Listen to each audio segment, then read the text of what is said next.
Thank you very much. What my original thought here to do was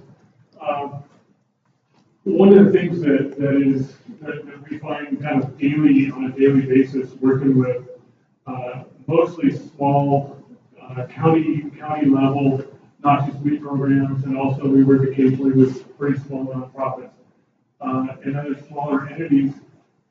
Is that oftentimes they're so busy just trying to do the work that they set out to do that oftentimes the long-term sustainability question is something that is not dealt with or considered on a relatively constant basis, which is it's really crucial. And just to give you a little bit of background, I work for the Department of Agriculture from Colorado now, but I've also spent about 10 years being an executive director in 3 different nonprofit entities, land trusts, in the past. So I know the feeling of getting up in the morning and wondering, whether you're going to make enough money to pay your staff and some of these other things. So I'm hoping that this is kind of transferable to not only small government programs, county level and that sort of thing, but also smaller nonprofits,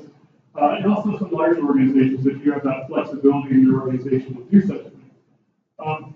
So what I'd like to talk a little bit about is, first of all, strategic planning is something that everybody has gone through, more or less. Sometimes, more in their agency or their organization's gone through it a number of times. So what it's kind of like I mentioned in my summary. It's kind of a cliche, it's been done. Can we move on? And there's a lot of other really fun, trendy things out there that are organizational management and efficiency kind of things for smaller or larger organizations.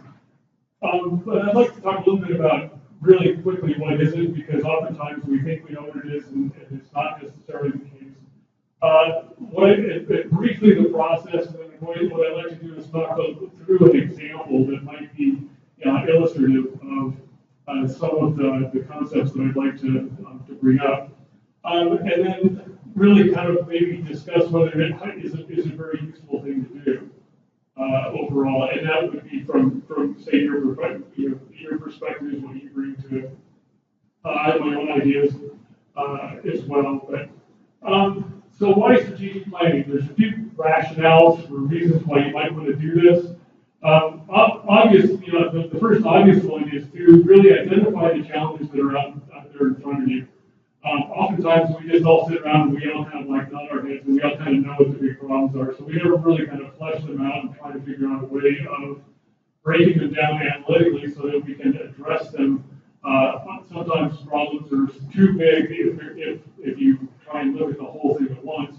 But if you break them down, they become a little more bite-sized particles. It's a way of measuring success too. If you have a way of looking at what you're doing and metrics as to how you know you've been successful or not, that's a form of accountability. And we are accountable. We're accountable for how we use time and resources. We're accountable to our boards of directors, or to, in my case, the legislature and my bosses within the Department of Ag. But we're accountable for how we use our time and our resources. Those are the main things that we bring to this whole endeavor. And we need to be, remind ourselves that these are things that we really need to pay attention to. And we're also, and this is my view, this is not factual or anything, but in my view, we're obligated to improve our performance and our results. We're obligated to do that. I am certainly because, and my fellow government folks in here, because we're paid by the taxpayers. So we are obligated to do the best we can with the resources that we have available. And this process is a way that we can inform how well we're doing our jobs or how we need to change. Why not strategic planning? Why don't we do strategic planning? Oftentimes that's because we have resource and time constraints. We're so busy doing our jobs, and I'm thinking back to the old land trust days where you just, you hit the ground running all day long, and then you would come back at the end of the day, yeah, it would be really good if we sat down and thought about where we wanted to be 10 years from now, and really just thinking, I got to do 10 things tomorrow or else, and that's kind of the time frame that we have to work within. Another reason why we don't do this is because of group dynamics. Sometimes, especially in smaller organizations, you sit down with your board, and everybody knows what the issue is. Why do we have to talk about it? Let's just go out and solve it. So we have sometimes this rush to judgment in terms of group dynamics, because boy, the last thing I'm going to do is go sit through another strategic planning session. So listen, we know what the issues are. Let's move on. Often that results in this approach that I call ready, fire, aim, where we get excited about a particular issue. We know there's a problem there, and the first thing that comes to mind, we just apply that to the problem. It rarely works. I mean, it feels good because then you check it off and you move on. But it comes back to bite you in a lot of cases, because what you've done is you put your lot of time and resources into a direction that may or may not serve you to solve that particular problem. So sometimes you think about it for a little while longer. You think about, okay, well, let's figure out what we have to do, and then how we're going to do it, and then how we're going to find out how we've done it. So that might be closer to a ready and fire type of approach, which I think is a little bit better. The things that we have in common here is that there's that initial ready stage that we can kind of start with. But again, let's start with the basics. Strategic plans and activities used by governments to set, or government organizations, to set priorities, to focus energy and resources, to strengthen operations. In other words, how you deploy your staff, how you use your equipment and resources. Ensure that your staff and stakeholders are working towards common goals. That's always a pretty good idea. And not only working on common goals, but also agreeing on the outcomes, agreeing on what you're trying to accomplish at the other end of the deal. And then adjust and adapt to a dynamic environment. So this is not meant to be a static process where you've gone through the process, you write up a report, and then you're done. You need to continually revisit, not so often that it becomes meaningless, but when things change, it's essentially when things change somewhere, then you might want to go back and revisit what you've done in the past. There's a lot of these strategic planning process, arrows and squiggles and concentric circles, all this kind of stuff all over the place. So I try to find a relatively simple one. Don't worry about all this stuff right here, but really just kind of focus on this upper part here, which is essentially, if you can't read it, it's the blue is a little light there. Gathering facts, SWOT analysis, SWOT's kind of what we've come to know about the strategic planning is kind of that's the poster child.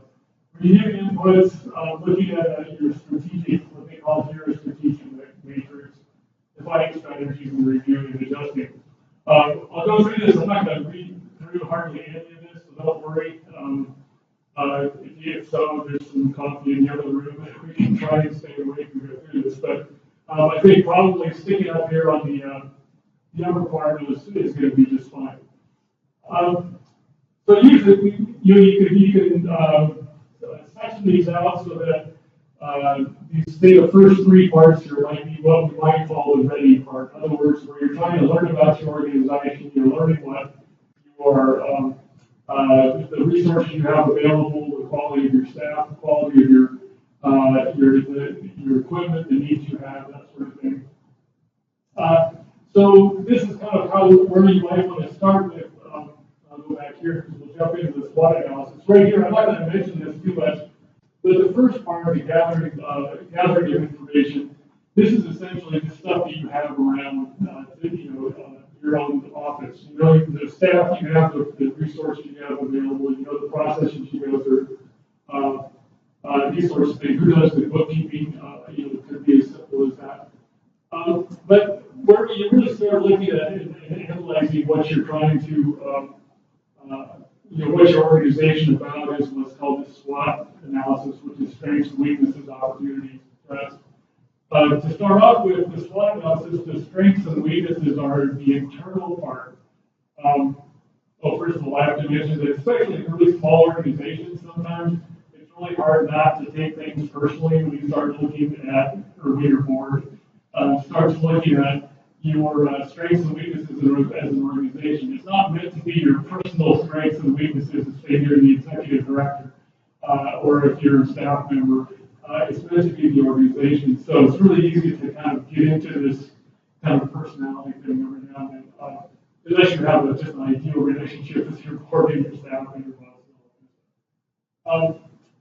The strengths and weaknesses, this is internal to the organization. It's the most important part, mainly because you have complete control over it, or almost complete control.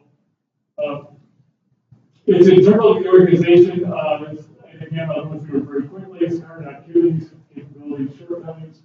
One of the things that you want to make sure to do is have as broad participation as you can throughout this process from here on, because you want to have your board involved, you want to have your stakeholders, your customers, your clients, however you want to call them. You want to have them on board because not only do they have this broad buy-in to what you're going to do, so you're not wasting your time, but it's also a way if you need to do external types of things at the end of this process, and you start, like, we have to approach the county commissioners and do this, or we have to approach these folks, you have that built-in support to do that, because you have buy-in, you have people who have talked all this through with you. If you just do it internally as an organization, the first time you go out there, you can get burned at a public meeting pretty easily. I've seen that. So you want to look at financial resources. We're talking about what you have on hand, excuse me, at the time, not necessarily what you can go out and get. So here, this is what you have control over. This is the revenues. Do you sell things? Do you, what do you charge for services? I mean, what is your revenue stream? Your expenses and your savings, that's what's available. That's not something that might happen at some point in the future. Human resources, staff, volunteers, and your target audience. So human resources is not just the staff, it's all the people who are your potential allies, especially volunteers, and you have to pay attention to your target audience. And then the current processes are going to be that there is. Opportunities and threats, these are things that are out of your control, they're external to the organization. You may be able to influence them, may or may not. You can look at market trends, product technology, and customer demands. These are things that, say for a small Noxious program, say a small county program, products, there's occasionally there's new formulations, new herbicides, new combinations that will just come right at your door and kind of change things for a while. And those are just kind of work convention probably if you don't stop working. Technology, customer demands. In this case, there's a lot of new technology to the extent that our smartphones now can be really good mapping tools. Well, who would have thought that about 4, 5, 6 years ago? Customer demands. This is not very cutting edge or anything, but there's a lot of people who want to be more involved in science. They want to participate more. So I know Patty and Laura and I and some of our folks. Internal Department of Ag, so we're trying to figure out how to, make weed apps maybe more of an interactive tool where people can report noxious weeds more directly, using new technology. Funding. This is where you look at the potential funding sources that you may have available. Donations, grants, and legislation. These are all things that you may be able to influence. Obviously, you can influence donations because you're passed. You also can you can apply for grants, but none of this stuff is certain. These are things that are kind of dependent on your expertise. You can look at demographics, land use changes, including rural and urban. I put that in there maybe because in our world, in terms of working with industry programs, the rural-urban split is something that is really it's dynamic. It moves around a fair amount in every county. When you've got new people moving into like the rural county, that only change. You can change it in a number of ways. You can look at your relationships. You have some control over this, of course, even though it's external to the organization. How do you get along with your partners? Or is it kind of a tentative kind of partnership that you're dealing with, say, your neighboring, it could be neighboring counties, it could be different organizations that you work side by side with in some cases. And then there's the old standard political, economic, and environmental regulations, which are all kind of that far out there that you really don't have any much influence over, but they affect how you are able to do what you can do. So the outcome of this SWOT analysis of this whole process is essentially to come up with a few statements that really kind of describe really well your situation, your internal situation, how your relationship with your external neighbors. It kind of gives you the lay of the land in terms of your organization in that snapshot in time. And I'll go through this, when I go through the example, I can make this a little bit more concrete. So here it is, this is the only fine print here, it says define 3 or 4 key statements. That's essentially the outcome of this whole process right here. Is trying to kind of really whittle things down so that you have a really succinct idea of what your organization's status is at this point. So we move on over here to the strategic matrix, what they call that. These are essentially ways of combining. You look at that SWOT analysis and you make different combinations all the way through and try to put down statements. And this gets a little bit more into the weeds. So I won't go into it now because we don't have enough time either. But so you look at like the opportunities for strengths, opportunities for weaknesses, strengths for strengths. It seems kind of odd, but when you do that, you really get some unique statements that you can come up with. And then this, the fire part of it.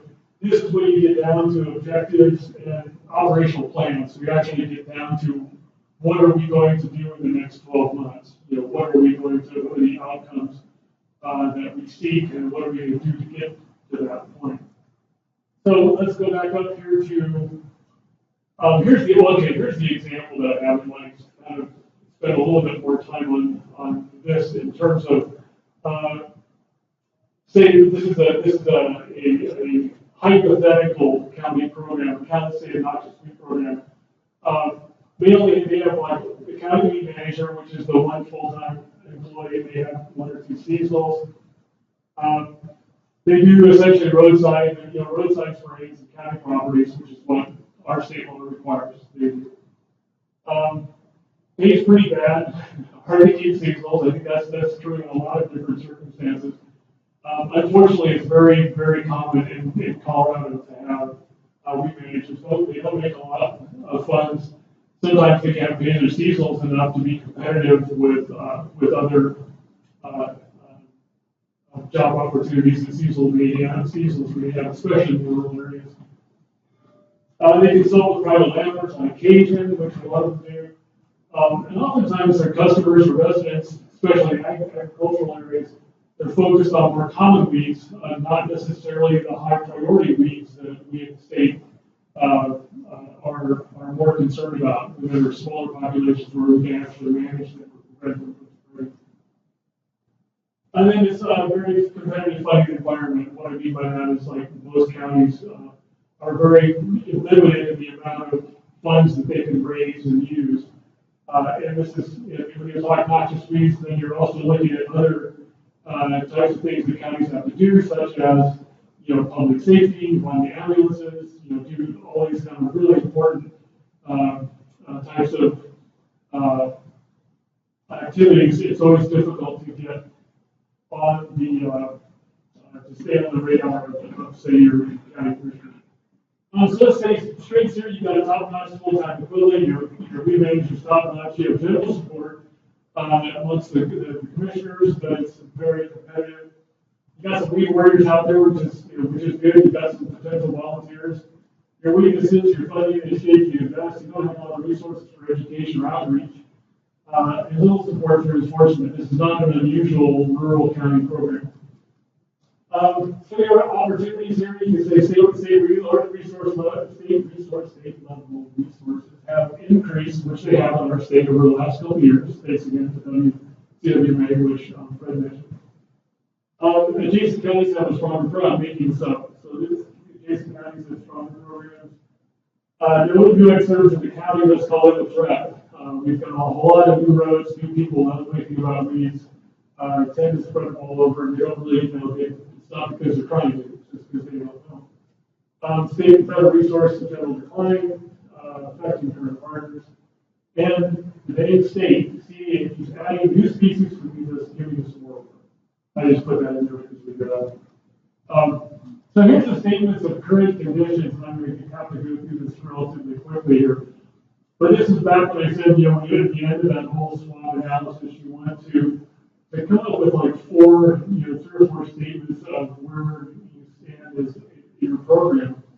I won't read these to you, but this is kind of like, you know, current funding levels are problematic, program support is relatively good.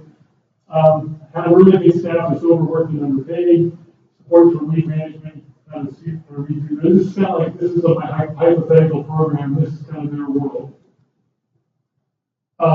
But you have opportunities with adjacent counties and county residents. So we looked at our objectives. We want to maintain our current expertise, in other words, we don't want to lose our county manager.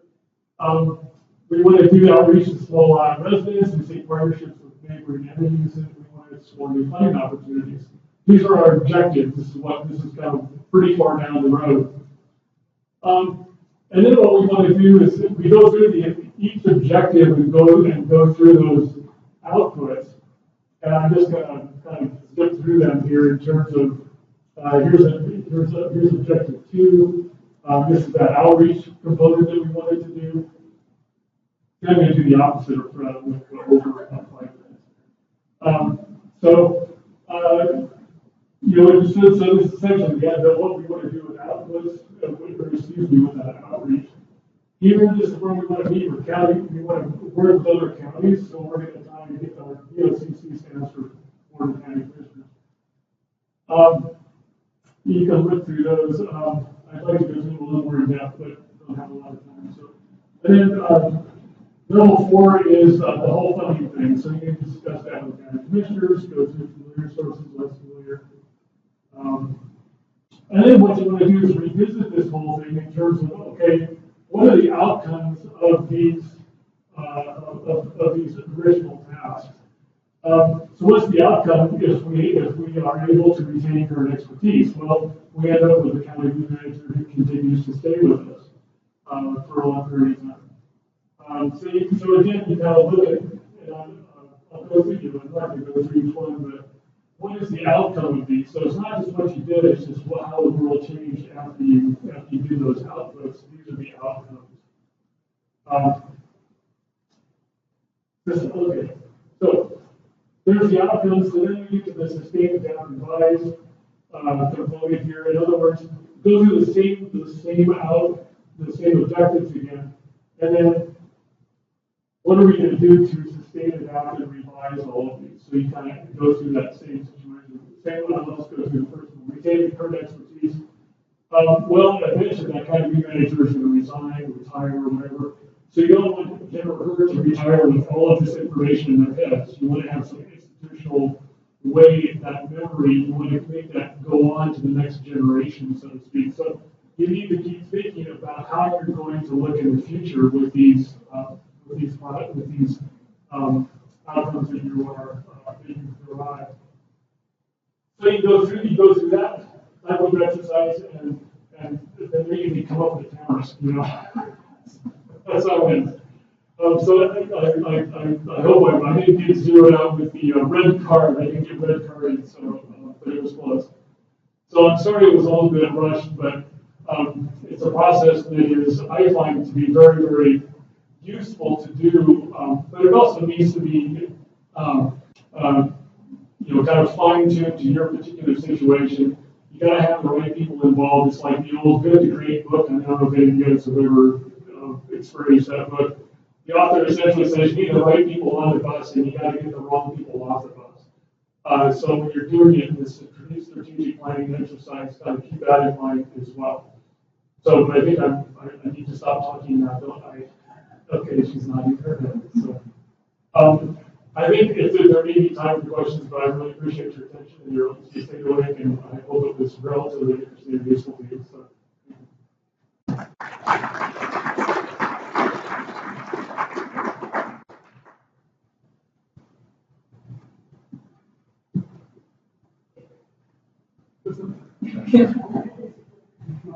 But if Patty and, or can answer.